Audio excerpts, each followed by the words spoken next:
Right before the super typhoon struck, my parents expelled me from their home. They claimed it was out of concern that there wouldn't be sufficient food, and my presence would mean more mouths to feed, potentially leaving my brother, his wife, and their children hungry. The typhoon tore me away, and I was fatally injured on the street before I could even collect my multi-million-dollar lottery prize. When I regained consciousness, I found myself 5 hours before the typhoon was set to hit. To avoid being kicked out again, I volunteered to leave the house. My parents commended me for my rationality, my brother and sister-in-law regarded me as clever, and my nephews mocked me as naive. Unbeknownst to them, their house would be obliterated by the typhoon. Upon waking once more, I was safe in my usual single bed, free from the intense pain. Understanding that I had been granted another chance, I quickly examined my backpack. Thankfully, my concealed lottery ticket was still intact. Holding it close, tears of happiness streamed down my face as memories from my previous life resurfaced. In that past life, the weather forecast had predicted the super typhoon would hit our town around 7 p.m. One afternoon, my parents abruptly requested that I undertake a 4-hour car journey to the countryside to care for my grandparents. Given the unpredictability of typhoons, such a trip was highly risky. I declined and insisted on knowing the real reason.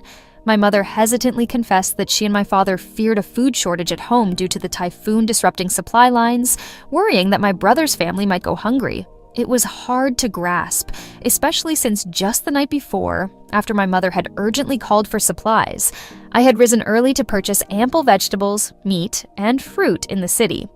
I then spent over 2 hours on a bus delivering these goods to them. Everyone was joyous upon receiving the supplies, only to later claim there wasn't enough and demanded that I leave.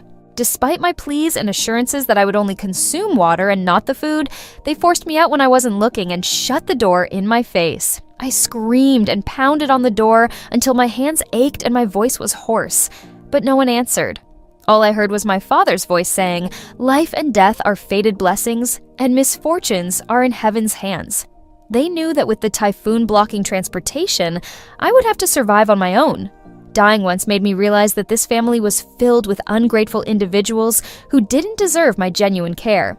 Later, amidst fierce winds and rain, I was hurled into the air, smashed against a coconut tree, and met a brutal end. After my death, I floated above and witnessed their self-built house crumble into debris during the typhoon. Seeing this allowed me to finally find peace. The saying, "What goes around comes around," resonated deeply with me. Noticing the time, I realized there were just under 5 hours before the typhoon would strike again. Determined to leave this perilous home immediately, even if they hadn't expelled me, I knew I couldn't stay for their sake. I gathered my lottery ticket, Idaho, bank cards, a few clothes, and prepared to leave. "Hey Dad, Mom, brother, and everyone else, I'm going out for a while," I announced. The room fell silent at my sudden declaration. Pretending not to overhear their plans to expel me again, my mother asked, "Emma, you're waking up from your nap so early. Didn't you stay up late last night? With the typhoon coming tonight, you're leaving now?" I responded with a smile. "Didn't Grandma and Grandpa mention they weren't feeling well in the group chat yesterday? Since the typhoon is approaching, I plan to stay in the countryside for a few days to take care of them." This statement eased everyone's tension. My typically skeptical sister-in-law still questioned, "Aren't you worried about the typhoon on your way?" My eldest nephew Noah, who was engrossed in his game, mumbled, "Idiot," without looking up. As usual, no one addressed his rudeness. I acted indifferent and explained, "No, it's still early. With so many people at home, I'm concerned about potential shortages of food and water during the typhoon, and you can't buy anything now. It's better I stay with Grandma and Grandpa since there are fewer of them. This way, there will be more for everyone else." Their expressions softened. My mother even held my hand and smiled, saying, "Emma, you're really thoughtful." My father took a drag from his cigarette and nodded. "You've been raised well. You showed some sense today." Only my second sister-in-law scoffed, saying to her husband, "She's just an outsider. Good, she knows her place." I ignored her and turned to my brother. "Hey, can I borrow your van? There won't be any buses now." My sister-in-law's expression darkened immediately, so I quickly added, "Oh, I heard Uncle's orchard had a great harvest, and the pigs are almost ready for market. I just received my bonus, so I'll bring back some extra fruit and fresh meat." Hearing this, my sister-in-law's demeanor brightened, and my brother handed me the keys with a smile. If you need the van, no problem. Just fill it up with meat. Don't worry too much about the fruit. Promising to do so, I grabbed the dog carrier as I passed the stairs. Noah finally looked up from his game and yelled, "Stop! Don't take that dumb dog, Lucas!" My second nephew rushed over, trying to shove me into taking the dog carrier. "It's our dog Slave! If you take it, I'll tell Grandpa to beat you." The fourth nephew, usually glued to his phone, glanced up too. "Yeah, Emma, leave, buddy. When the Typhoon hits, we can have a dog meat feast." Hearing them, Buddy whimpered, pawing at his crate. A chill ran down my spine, but I maintained my composure. You all didn't want to pay for Buddy's shots, and if you eat him, you might catch rabies. Besides, keeping a dog during the typhoon is extra trouble. I'd rather take him to Grandma and Grandpa's to guard the house. This time, my second sister-in-law even agreed. "Yeah, take that smelly dog. I think Lucas might be getting fleas from him." She held Lucas back and signaled for me to leave quickly with the dog. Noah tried to grab the dog again, but my mother and sister-in-law restrained him. The sister-in-law scolded. "Same rotten dog. Don't you worry about getting sick from him." My mom complained. "Emma, if you take the dog out, don't bring him back. Too many germs." Amidst the chaos, I hurried out the door with Buddy. As I left, Lucas yelled, "Fool, you'll get blown away along with that dead dog." That brat nearly made me lose my temper. But then I glanced back at our house, and somehow all my anger vanished. I even gave Lucas a meaningful smile, hoping that when the typhoon hit, he would remain as foul-mouthed as he was now. Once in the car, I opened Buddy's crate and gently petted his head, reassuring him, "My Buddy isn't a sick dog. Buddy is the best little pup in the world." Buddy seemed to understand we were escaping, his eyes bright with anticipation. He was truly intuitive, probably the only one at home who genuinely cared for me. In my previous life, when I was outside begging to be let in, Buddy was the only one at home barking desperately, hoping someone would help me. Noah and Lucas, those little troublemakers, nearly killed him and even tried to set his fur on fire with a lighter. But Buddy didn't mind his burns. He jumped from the second-floor balcony, limped to me, and stayed by my side. Sadly, the typhoon was too powerful, and he was swept away and died on the street.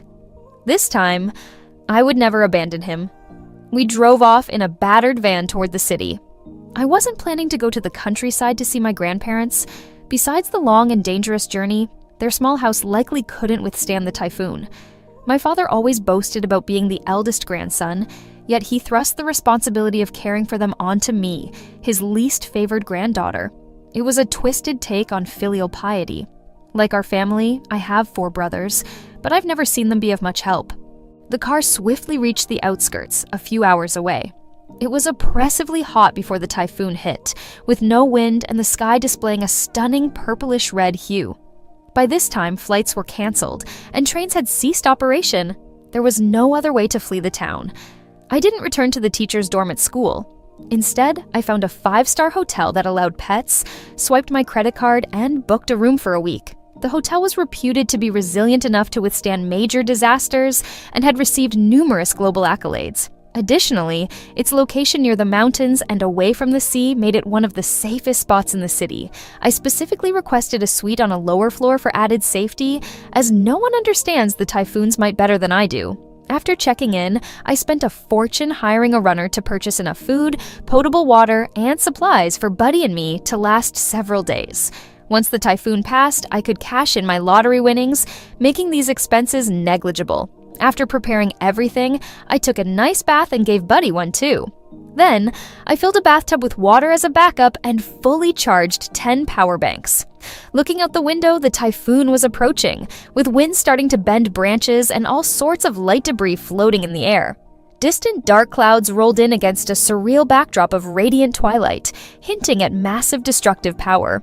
There weren't many people or cars outside anymore. Sensible individuals had already returned home to brace for the storm. I cuddled Buddy, charged my phone, and played games. Strangely, despite the impending typhoon, I felt the most peaceful I had in a long time. Living in a family like mine had been suffocating. Although my mother always tried to convince me that our family wasn't sexist, claiming she could have aborted me since there were already 4 boys, I discovered the truth when my father got drunk and revealed that my birth was accidental. The fortune teller had predicted he would have 5 sons and would hit the jackpot. But several incorrect ultrasound results led to me. He told me I would owe the William family a son forever. It was absurd. My entire life felt like a joke. I realized I hadn't stood up for myself even when mistreated. I had merely visited home less and distanced myself from the family without completely cutting ties. It was laughable that during a typhoon, the people I cared about pushed me out without a second thought. Now, with a second chance, it struck me. If they don't appreciate me, I won't bother. Lost in these thoughts, I fell asleep on the couch without realizing it. I was abruptly awakened by a sudden phone call. Checking the time, it was 4 p.m., and the typhoon was just an hour away from hitting them. My father's tone was harsh. "You've been out for 4 hours and still not at your grandpa's? They're waiting for you to cook. Stop dawdling." I lied. "Oh, I stopped for gas, got them some food, got delayed, almost there."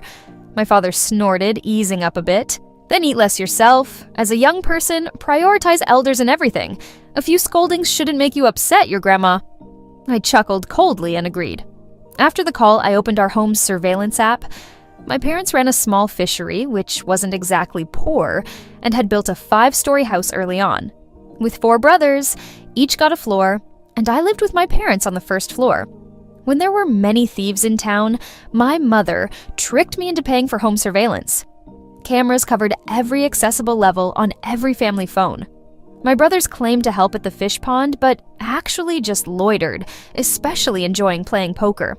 As I suspected, doing nothing, my brothers and sister-in-law were playing card games while others were gaming at another table. I exited the surveillance app and kept refreshing the news for satellite images of the typhoon, closely monitoring its path. The typhoon's center was moving rapidly, making it unsurprising that the weather predictions in my previous life were off. My family never tuned into the news. They preferred playing cards or games, browsing videos, or watching trivial shows. Occasionally checking the news might have informed them that the typhoon was accelerating and growing stronger, at least giving them some survival knowledge and prompting safety precautions. However, that's no longer my concern. Since the hotel was still accepting orders, I reached out to the front desk and requested a large seafood banquet. The 5-star establishment was efficient, and within 30 minutes, a robot brought the meal to my room. Just as I was about to start eating, my phone rang again. It was my mother. While I leisurely enjoyed my meal, she urgently asked, "Emma, your grandparents said you're not home yet. Be honest with me. Did you not go? You know you don't have to lie if you don't want to go." I chewed on a piece of salmon before replying, "Mom, it's not that I didn't want to go. I just took a wrong turn earlier. I'm back on track now. Tell them I'm almost there." She seemed relieved, but then hesitated. "Since you took a wrong turn, do you want to come back home first?" "There's something happening," I responded, confused. "I'm almost there. Turning back would be too much trouble, and I might encounter the typhoon." She paused again and said, "You should return. The typhoon won't hit for another 2.5 hours, so you have time." I sighed. "Why do you need me to come back? What's so urgent?" My mom hesitated before explaining, "Your third sister-in-law isn't feeling well and wants lemon chicken from town. Can you drive and get some?" Her request both shocked and annoyed me, especially since I was eating fish at the moment. "It's her first pregnancy, and she has specific cravings," my mom continued, emphasizing the importance. Suddenly, my third brother took the call. "Sis, can you get some chicken for her since you're driving and it's just a short trip?"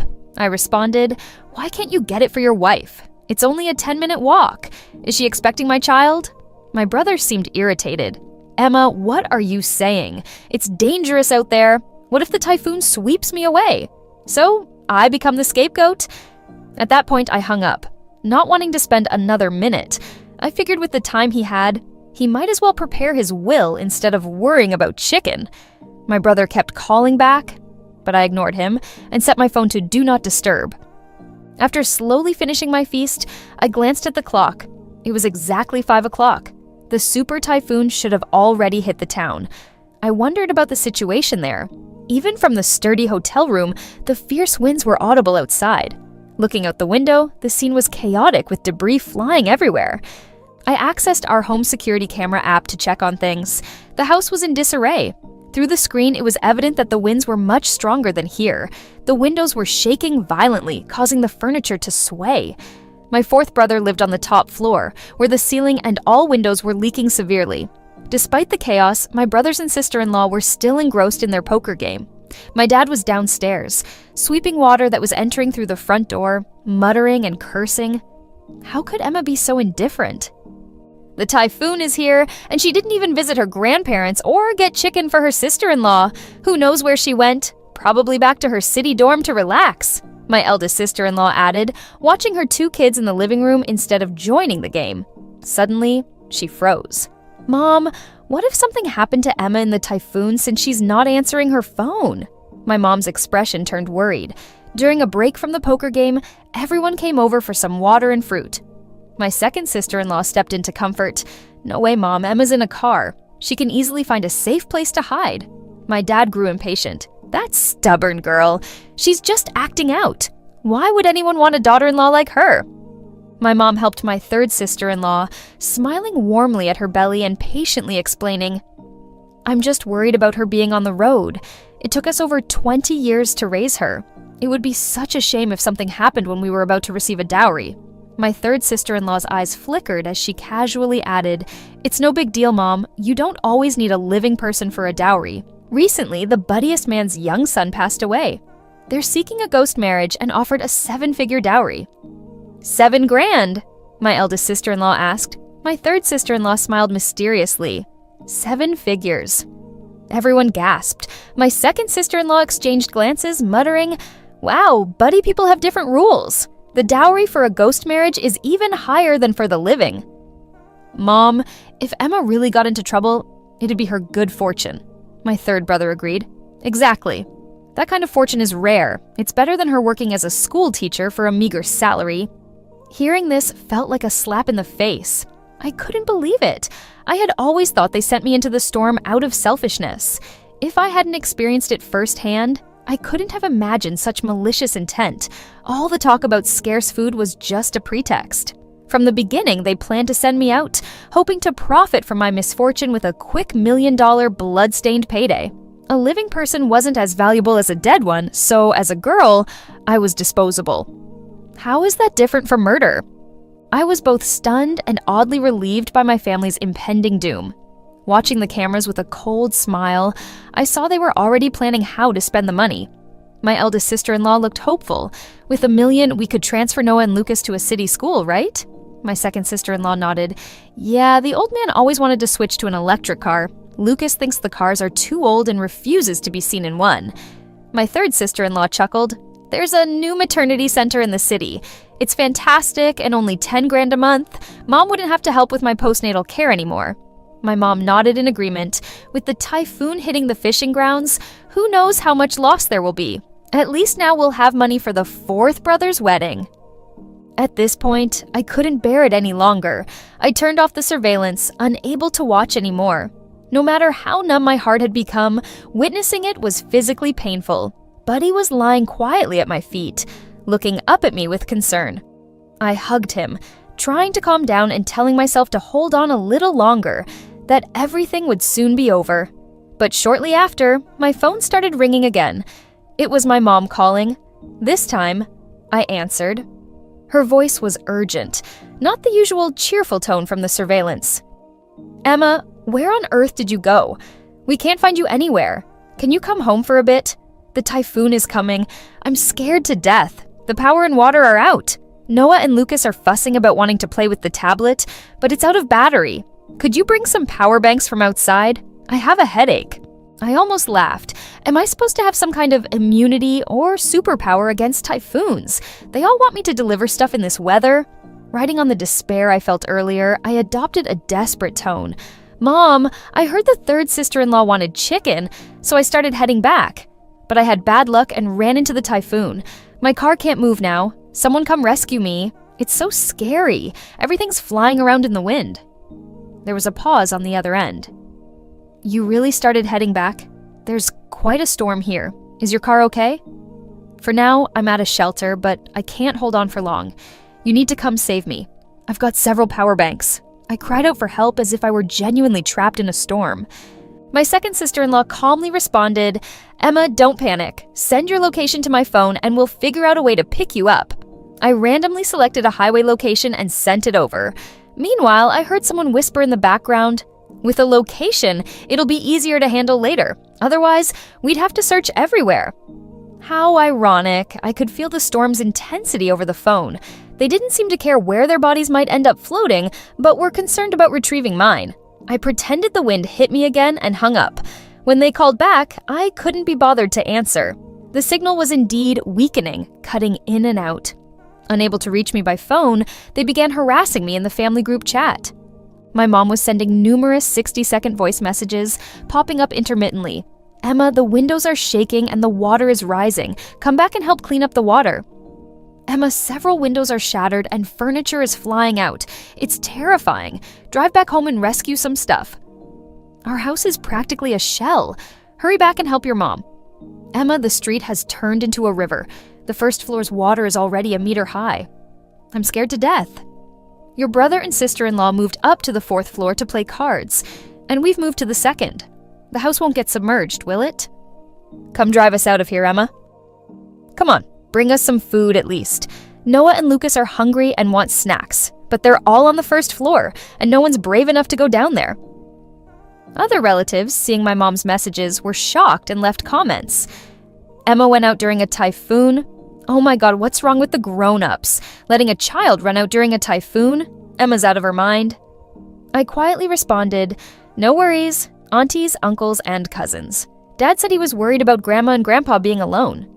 I was driving to take care of them." "Nonsense. You're sending Emma to her death in this weather." "Is your dad out of his mind? Why aren't your brothers taking care of the grandparents?" Maybe the criticism was too much. My parents became agitated, explaining, "Emma's a good kid. She knows I'm not well and volunteered to care for Grandma and Grandpa. Besides, when she left, the typhoon was 7 hours away. How could we know it would hit early?" "Yes, and I told her to come back quickly, but she wouldn't. She's taking shelter somewhere safer. Our house is suffering more than she is." The relatives couldn't say much more and offered some comfort. "As long as Emma's safe, that's the most important thing." "So scary, Auntie?" "Don't worry, except for the top and bottom floors, at least the 2nd and 3rd floors are safe. Just stay put and don't wander around." The sister-in-laws not playing cards also chimed in for my parents. "You all don't understand. Little Emma wasn't answering her phone or messages earlier. We were scared to death. Our parents were also worried about our elders. And Emma insisted on taking care of them. We have lots of elderly and kids. The men need to stay and hold things down at home." "Huh, the men just wanted to stay and play cards, huh? It'd be too easy if they just died like that, to keep stringing them along." I sent another message. "Don't worry, family. I found a way to avoid the typhoon and we'll be back home with supplies soon." Once that message was sent, the group went silent for a while. I guess they weren't pleased that I hadn't perished and had actually found a way back. My second sister-in-law awkwardly texted, "As long as you're okay." Through the screen, I could sense her disappointment. I laughed so hard my stomach hurt. It was quiet for a good while before my phone buzzed again. It was still my mom's relentless voice messages, each more urgent than the last. She dared not post in the group, only bombarding me with private messages. But now her fear was genuine, nearly crying and shouting. "Emma, forget the food. Come back and get us. The 1st floor is completely flooded, and the roofs are about to blow off. The house is leaking everywhere." "There's almost nowhere to stay, Emma. What do we do? Your 4th brother's arm was smashed by a falling fan. We need to get to the hospital, but we're too scared to go out. Come get him to the hospital. We can't just let him be crippled." I thought sarcastically, "What's stopping you? When I was swept away by the typhoon before, did he do anything back then?" I ignored her. Even without seeing it firsthand, my room's windows were shaking constantly. It wasn't hard to imagine how dire the situation was there. "Emma, are you coming to get us or not?" A fine way to raise an ungrateful child. Are you just going to leave your family to die while you're safe? My dad finally couldn't help but jump into the chaos, disappointed. Well, I intend to make them even more desperate. I casually sent a location near my home and replied, "On my way, almost there." My mom responded instantly, "Okay, Emma, just get here soon. The roof of the top floor has flown off. A bunch of branches flew inside. Lucas got hurt. Hurry back so we can take him to the hospital." Meanwhile, I nonchalantly ate a kiwi. I could hear Lucas crying loudly in the background through her voice message. Then my sister-in-law's unexpected shout came through, "Mom, the balconies are down too." My mom's voice message abruptly stopped. I glanced at the time. The complete collapse of the house was supposed to happen around now. The foundation and load-bearing walls must be near their limits, and the walls were probably cracking and leaning. I wondered if those 4 brothers of the 5-son success plan were still contemplating getting that $1 million from me. Just as I thought they wouldn't bother me anymore, my mom video called me in a panic. Surprisingly, she managed to connect despite the unstable signal. This time, I answered without hesitation. Time to show them my situation, or else they'd be clueless even if they died. Emma, didn't you say you were almost here? Why haven't you come yet? Your 3rd sister-in-law is in labor too? Our house is shaking. Did you see it? Will it collapse? Are we going to die? My mom shouted hysterically, tears streaming down her face, not even paying attention to me.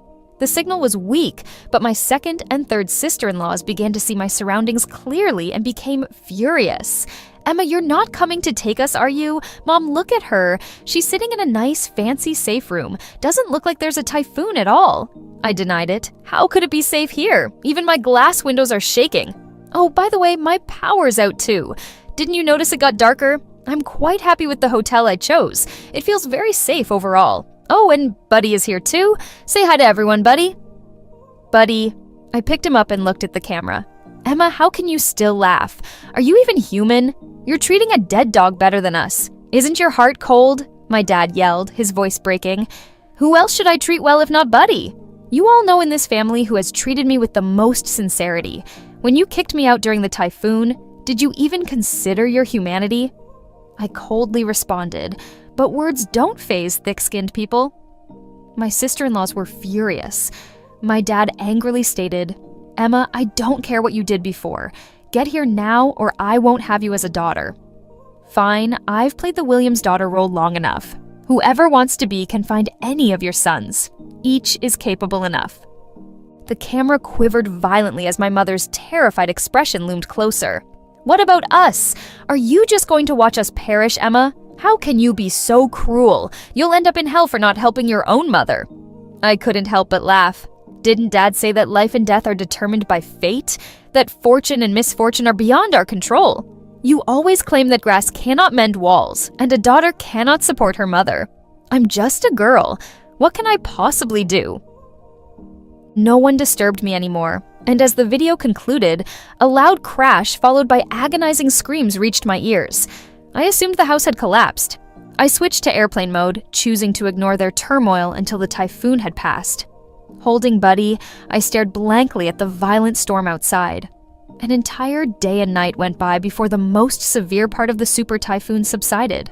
However, floods, building collapses, and accidents were rampant, making it impossible to leave. Many old trees were uprooted, homes and public structures were destroyed, and water and power outages persisted for 3 days. Countless people lost their livelihoods, family members, and comfortable homes overnight due to the disaster. Nature's might reminded me of how insignificant we humans are. I felt fortunate to survive, considering winning the lottery was more than enough. I intended to assist those in need as much as possible. 3 days later, once it was safe to venture out, I left the hotel to retrieve some clothes from my school dorm. I planned to manage family matters after being notified by the police. However, just as I was leaving, I received a call from the hospital informing me that my relatives were being treated at the city hospital and that I should hurry over. Although skeptical, I went to the hospital to verify. Upon arriving at the emergency room, the cries of my mother and eldest sister-in-law echoed through the hallway, causing my heart to drop.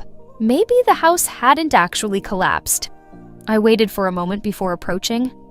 It was indeed my mother and sister-in-law, along with a boy who might have been Noah. They looked terrible. Disheveled hair, torn clothes, and visible injuries. My mother noticed me, stared for a moment, then rushed over, seemingly intending to slap me.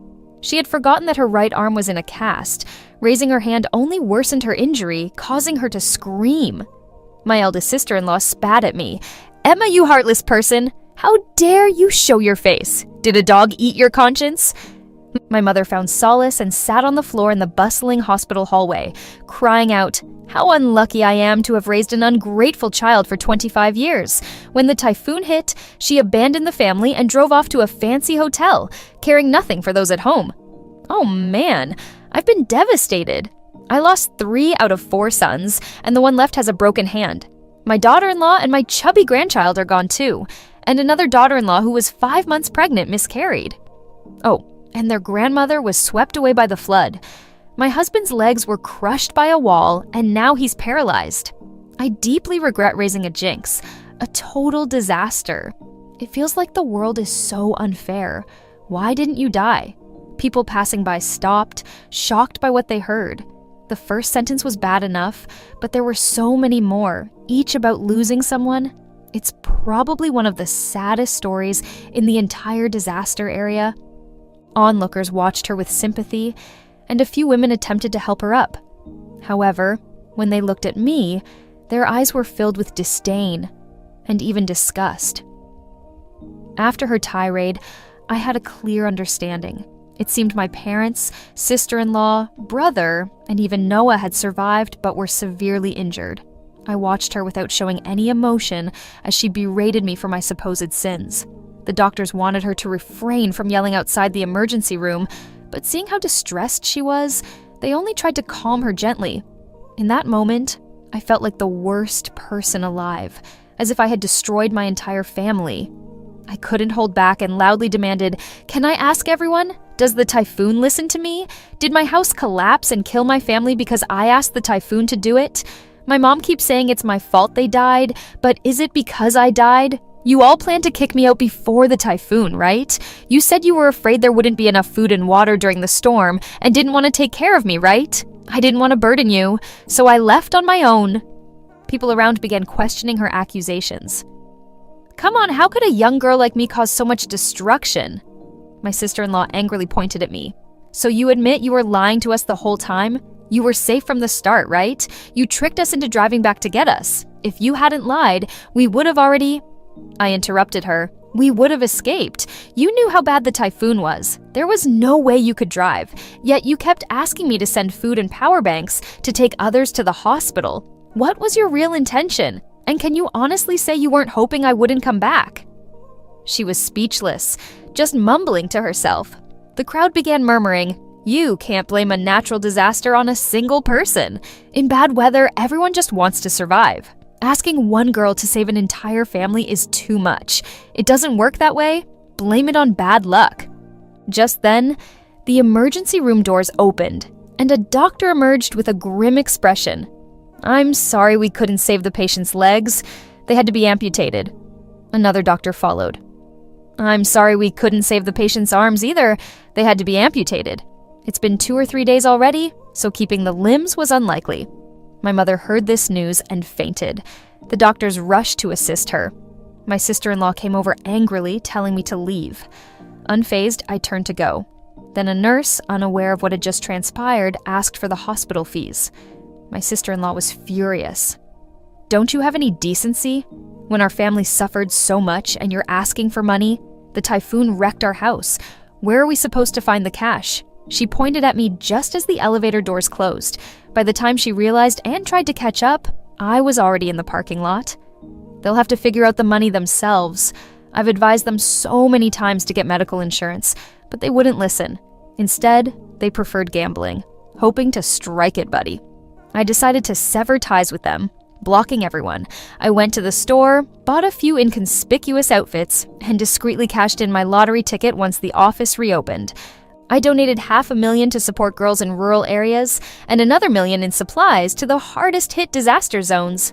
With the remaining funds, I didn't plan on buying a house since prices were dropping. Instead, I considered studying abroad in a major I genuinely enjoyed. I might not return. Eventually, I'd find a place with a good climate and settle there. Managing my own finances now meant I didn't have to worry about greedy relatives benefiting from my luck. In my previous life, when I discovered I'd won the lottery, I wanted to share the good news with my mother. But knowing her favoritism, I didn't tell her the truth. I jokingly asked what she would do if I won $100,000.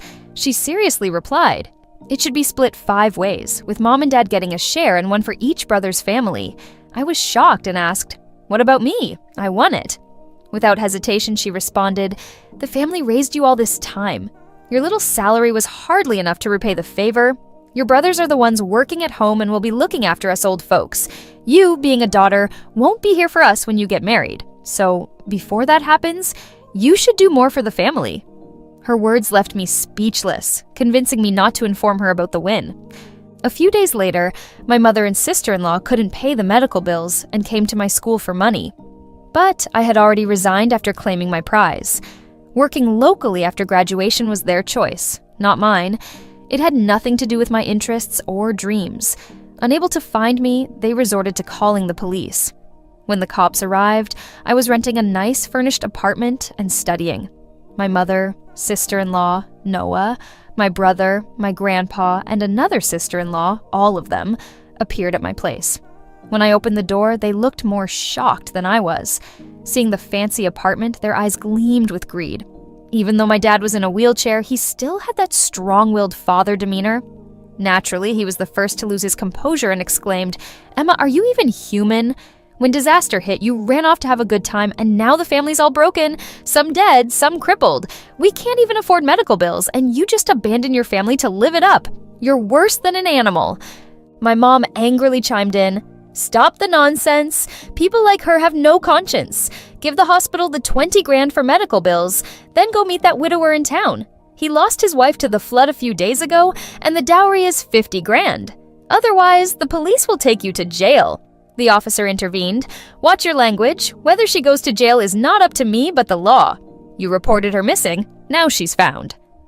Let's talk it out. Abandoning family sounds like something from a short video. Maybe it's abandonment?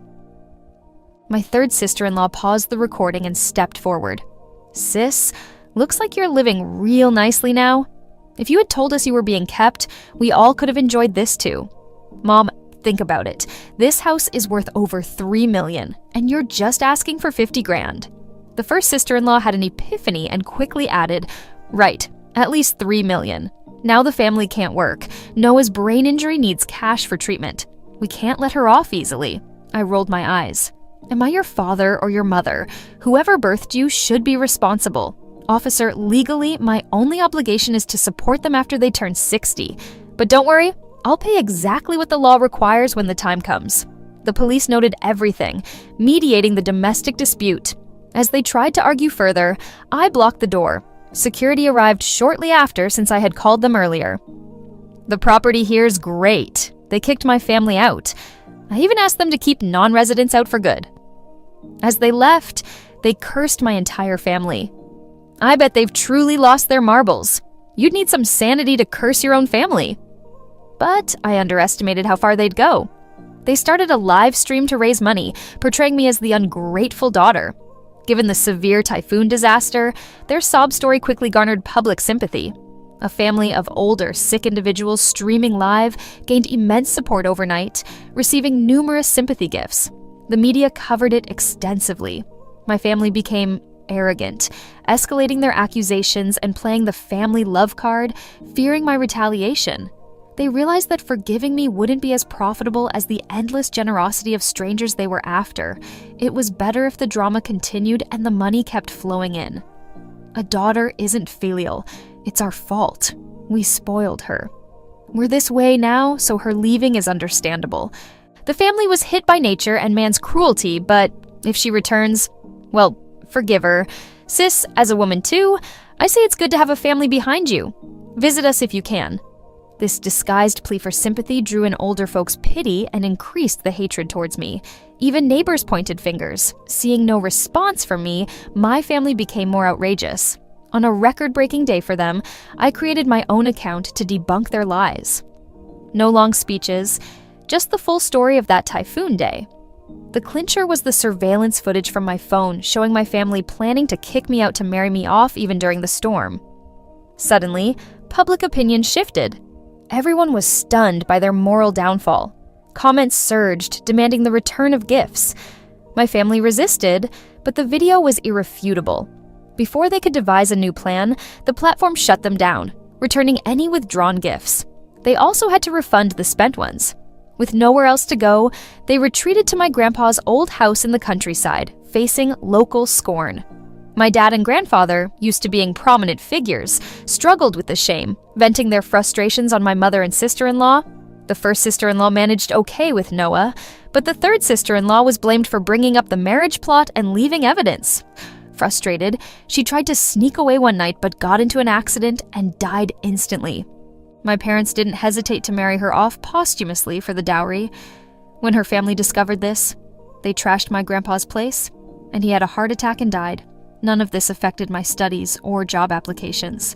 With good security at my residence, I remained undisturbed. There was just one hiccup. My aunt was out walking the dog when my brother stole Buddy, my dog, and called demanding $3 million, or else. He knew how much Buddy meant to me, more than even my own relatives. But I'm no fool. I called the police. Since the ransom was too high, he was locked up. In the end, I got into my dream school. With the lottery winnings, I could finish my studies and settle somewhere nice. So, my mother, although she fortunately escaped the collapsed house, has led a visibly exhausting life. She had to care for my dad, who was paralyzed from the waist down, look after her awkwardly dull grandson, and later, her fourth son who was released from prison. I don't know if she ever regrets it. After all, she chose her path.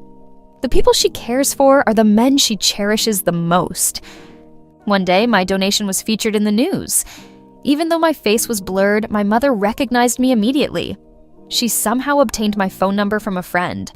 My parents called, crying and questioning why I didn't help the family after winning such a large lottery. My mother asked me to come home when I had the chance, saying she'd treat everyone fairly now and wouldn't play favorites anymore. I simply asked her, "Which home? The one where all I got was a storage room in that 5-story house?" She remained silent after that. Later, I went abroad to study with Buddy. I even renamed him Lucky and gave myself a new name too, Fly. I'm no longer in debt to anyone. I'm going to soar freely and ride the winds.